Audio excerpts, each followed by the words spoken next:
नमस्कार दोस्तों, मेरा नाम है श्याम कुमार और स्वागत है आपका अपने चैनल शीटोमैटिक में।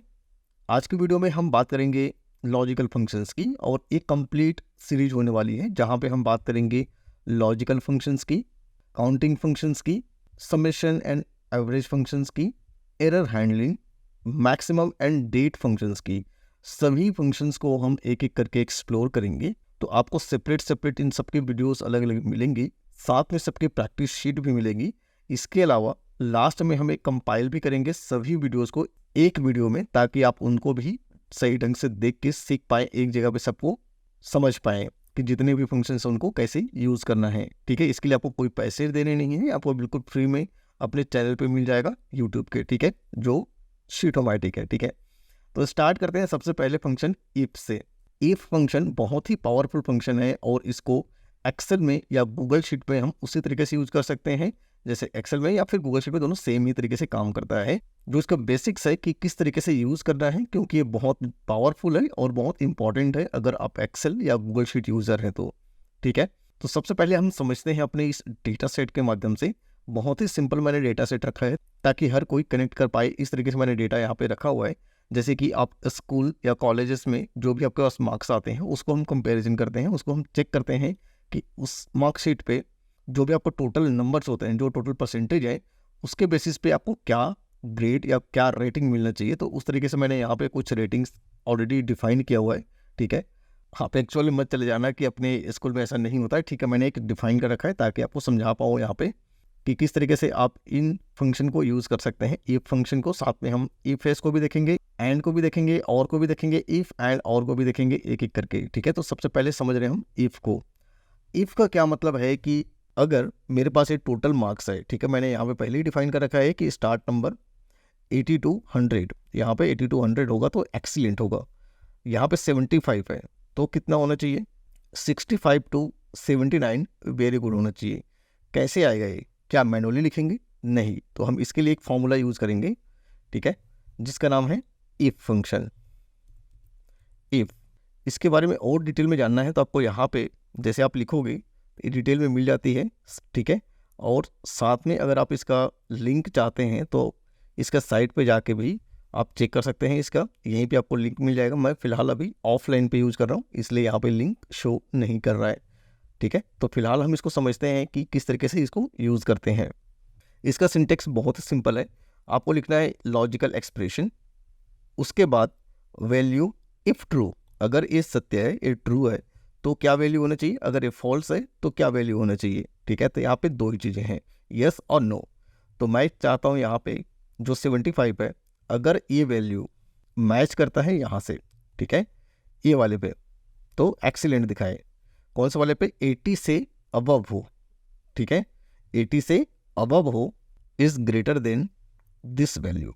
ठीक है, अब इसको क्या करेंगे, आप थोड़ा सा फ्रीज करने के लिए आप फंक्शन और F4 की प्रेस कर सकते हैं अपने जो लैपटॉप हो उसके अकॉर्डिंग। ठीक है, इस तरीके से।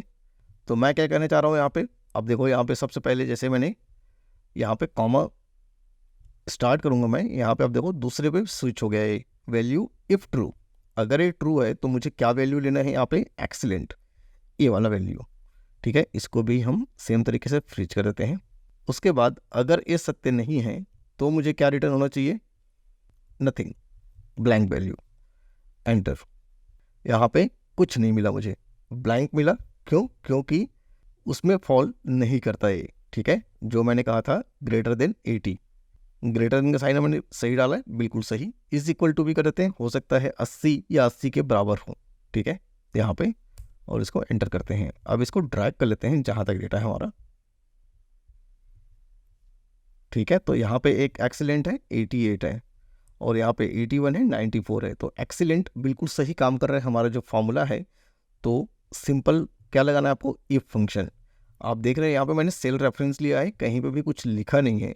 हाँ, अगर आप यहाँ पे कुछ लिखना चाहते हैं, जैसे कि स्टार्ट करते हैं वापस से इसको। ठीक है, एक हमने तरीका देखा जो हमने सेल रेफरेंस को उठाया। अब मैं चाहता हूँ यहाँ पे मैनुअली लिखूँ। ठीक है, तो हमारा जो सिंटेक्स कहता है सेम वही सिंटेक्स रहेगा। B11 सेम है। ठीक है, B11 स्टार्ट करते हैं शुरू से। इफ ये वाला जो नंबर है, ठीक है, B11 बिल्कुल सही है, ग्रेटर देन और इज इक्वल टू कितना है 80, ठीक है 80। तो क्या होना चाहिए यहाँ पे एक्सीलेंट। एक्सीलेंट टेक्स्ट में है तो आपको डबल कोटेशन मार्क के बीच में इस तरीके से लिखना है, अदरवाइज नथिंग। तो मैं 2 बार कोटेशन मार्क लेता हूँ, उसके बीच में कुछ नहीं होगा, ब्लैंक होगा। अब करता हूँ मैं एंटर, ठीक है। तो यहाँ पे 80 से ज़्यादा होगा तो ये दिखाएगा। अब मैं ट्रैक करता हूँ, तब भी सेम रिजल्ट है, क्योंकि 3 ही जगह पे ऐसे नंबर्स हैं जो 80 से अबव है, तो उन जगहों पे हमें मिला एक्सीलेंट। तो इस तरीके से हम यूज़ कर सकते हैं इफ़ फंक्शन को। ट्रू वैल्यू में क्या है एक्सीलेंट, और फॉल्स वैल्यू में नथिंग। तो आप सिंपल यूज कर सकते हैं इफ़ ट्रू और इफ़ फॉल्स। कौन कौन से वैल्यूज़ आपको देना है इन दोनों के बीच में सिंपल आप यूज कर सकते हैं। सिंटेक्स क्या कहता है, सबसे पहले लॉजिकल एक्सप्रेशन, कॉमा, उसके बाद ट्रू वैल्यू, उसके बाद फिर से कॉमा, और उसके बाद फॉल्स वैल्यू, उसके बाद क्लोज। तो सिंटेक्स आपको ध्यान रखना है, सिंटेक्स में गड़बड़ करेंगे तो आपके फार्मूला में एरर होने का चांसेस है, ठीक है। उम्मीद करता हूँ ये वाली वीडियो पसंद आई होगी। नेक्स्ट वाली वीडियो पे हम बात करेंगे इफ़ एस के बारे में, जिसमें हम बहुत सारे कंडीशंस लगा रहे होंगे। हाँ, यहाँ पे भी हम कर सकते हैं। फिलहाल अगर मैं चाहूँ यहाँ पे तो एक के बाद दूसरा कंडीशन, दूसरे के बाद तीसरा कंडीशन, तीसरे के बाद चौथा कंडीशन, ये सारा कुछ हम यहाँ पे दे सकते हैं।